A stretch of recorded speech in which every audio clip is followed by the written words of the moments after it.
There may be a twist. Of course. Or two. Oh.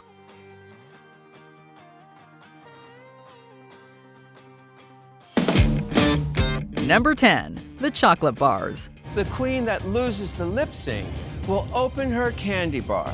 If it is the gold bar,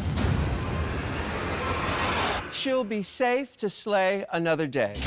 Perhaps the most shocking part of season 14 was the sheer number of non-eliminations. The second most shocking part? The number of times we heard the words, "It's chocolate." It's chocolate. This candy-themed twist was responsible for the installment's wildest double save. At the beginning of the season, one queen randomly received an immunity-granting golden treat. But in episode after episode, the losing queen was out of luck when it came time to unwrap the sweet. It is chocolate. The twist finally came to fruition on the heels of Bosco barely surviving the lip-sync smackdown. The talented queen underperformed in the Rusical Challenge and lost her face-off against Georges. Bosco, your fate now rests in the hands of the drag gods. After a season full of chocolate, it was oh so gratifying to see the golden bar at a pivotal moment.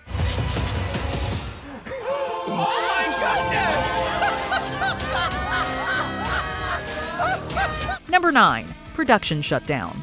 Drag Race queens are notoriously sequestered from the outside world during filming. However, certain situations just can't help but affect production. Miss Rona is a bitch. Midway through the UK's sophomore season, the COVID-19 pandemic forced a months-long break in the competition. My dear queens, in light of the rapidly changing coronavirus situation, we must cease filming immediately. Unsurprisingly, this dramatic turn of events had myriad effects on the race. Most obviously, Veronica Green could not return due to having caught the virus. Veronica Green has tested positive for the coronavirus. She won't be joining us for this series. The break was certainly a financial challenge for the queens, but it did allow some competitors time to up their game. For instance, Bimini Bon Boulash returned with new confidence and polish as the megastar we know today. The shutdown was an unfortunate occurrence, but it did make for a truly unique season. Number 8, double sashays. Since Carmen Carrera and Yara Sofia's Season 3 showdown, we've known that saving both bottom queens was an option for Ru. For the first time in Drag Race history, no one is going home tonight. However, the idea of keeping neither lip syncer wasn't introduced until later. In Season 5, no one expected a performance so lackluster it would send both participants packing. I did it again. Unfortunately for them, Vivian Panay and Honey Mahogany went where no queens had gone before. I'm sorry, my dears. Neither one of you showed me the fire it takes to stay. In Season 8, meanwhile, Dax Exclamation Point and Layla McQueen both got the chop after failing to embody a gay anthem. Probably the most iconic gay lip sync song. If you're ever going to lip sync a song, this is the song to do. But it isn't just the US queens who need to worry about the dreaded double sachet. Neither one of you survived that lip sync. I must ask you both to sashay away. As we found out in UK Season 3, their sisters across the pond aren't immune either. Ladies, I needed to see more out of that lip sync. And I'm afraid I'm going to have to ask you both to sashay away. Number 7, the Bottom Six Lipsync. For the first time in Drag Race history, all of you will be lip syncing for your lives. In terms of disappointing challenges, was there anything quite like the Mariah Carey-themed Diva Worship program? This group performance from Season 11 was so bad, it caused Ru to place the entire team in the bottom. Mama is mad and all sick, so y'all have to pay. Instead of a standard two-way lip sync, we were treated to a 6-person number that was as chaotic as you'd imagine. Sure, it was unforgettable, but that doesn't necessarily mean it was a good idea. Season 14 delivered a different version of this twist, with a 7-person lip-sync smackdown after Snatch Game. I really expected more from you. I'm sorry, my dears. But you are all up for elimination. But in terms of sheer craziness, we'd argue that Season 11's showdown takes the cake. Number 6. A jury of their queers. All-Stars Season 3 had multiple shocking moments. However, the one that arguably enraged fans the most was the method of choosing the final 2. As you see, I've asked the eliminated queens, a jury of your queer peers, to help me make my final decision. Unlike the previous installment, this iteration saw the eliminated queens return to act as a jury. They interviewed each of the 4 finalists and voted on who should advance to the climactic lip sync. Walking into the liberation, I feel like Ned Stark of Game of Thrones when he was walking up to that guillotine bitch. To be fair, each contestant was entitled to their own opinion. However, it was clearly very unfortunate that frontrunner Shangela was barred from competing for the crown. Shangela, Phoebe, I'm sorry, my dears, but this is not your time. It wasn't exactly a surprise that the jury twist was abandoned for All-Stars 4. Number 5. The Lipsync Premiere. Season 13 truly started off with a bang. Girl, what? Typically, the season premiere has a bottom 2 like any other episode. Alternatively, there might be a top 2 who compete for the win like in Season 12. However, this time, each and every contestant had to face off with a competitor. To make matters more stressful, these showdowns occurred mere moments after the queens entered the competition. Well, Ms. Ru, I just met you, and this is crazy. It was a genius way to show off each queen's performing abilities right off the bat. The stakes were somewhat undermined when it turned out that none of the losers were truly eliminated. However, there's no question that the twist made for a shocking premiere. Number 4. Lip-syncing for your legacy. This season, you'll be eliminating each other.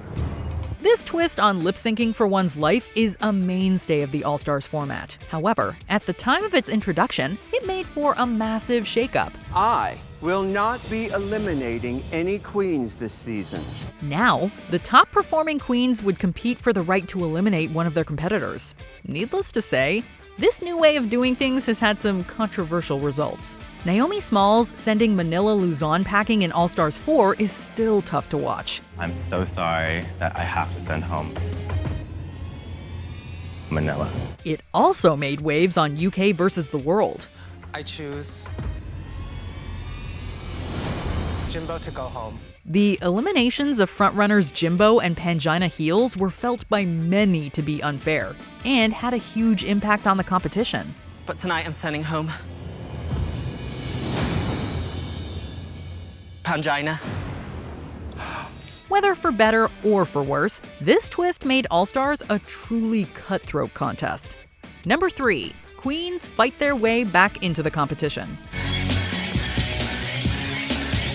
On occasion, Drag Race contestants are brought back after being eliminated for no particular reason. Much more common, however, is a challenge in which queens already sent home fight to reclaim their spot. This comeback competition has taken several different forms across the series, but all have been gag-worthy. Who could forget the mirror reveal and comedy duos challenge in All-Stars 2? Face crack of the millennium. All of the eliminated girls are standing behind the mirror. They look mad. They look really mad. Or the secret game within a game from that show's 6th season. And queen by queen, one lip sync at a time, you can fight your way back into the competition. Perhaps the most interesting version of this twist, though, was All-Stars 4's Lollapalooza. Time has come for you to prove to me that you've got the hunger to slay your way into the Drag Race Hall of Fame. For this challenge, if a remaining queen lost her lip sync against an eliminated foe, she would lose her place in the competition. Sure, this didn't end up happening, but it still made for a jaw-dropping revelation. Number 2, the top 4 lip sync for the crown. Season 9 proved to be a game-changing season for the all-important final episode. While several prior installments had seen a top 3 make it to the finale, in this case it was 4 queens. The reason for this soon became clear: a 3-round lip-sync smackdown to determine the winner. This stood in stark contrast to the individual performances we had seen in the Season 8 finale, for instance. Every day is leg day. Monday, Tuesday, Wednesday. Sasha Velour and Peppermint in particular made the very first finale tournament absolutely iconic. Arguably, the format has since suffered from an overemphasis on outfit reveals.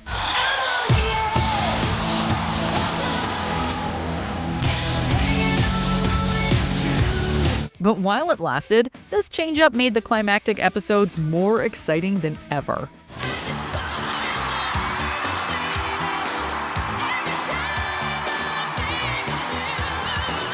Before we unveil our #1 pick, here are some honorable mentions. Guest lip-sync assassins. Appearances by the likes of Laganja Estranja shook up Seasons 5 and 6 of All Stars. Oh, y'all wanted a twist, eh? Oh. Come on, All Star 6. Let's get sixing. Oh. All Stars can compete multiple times. Beginning with Season 4 of the spinoff, we got to see queens for a 3rd time.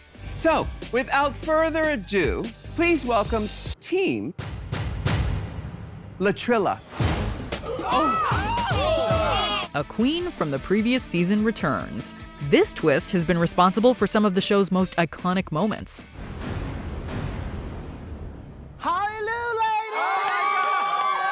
Self-eliminations. When a queen quits the competition, it always takes us by surprise. I'm going home. #1, competing in teams and sub-in lip syncs. That's right. Starting today, you'll be competing as teams of 2. Raise your hand if All Stars 1 was your favorite season.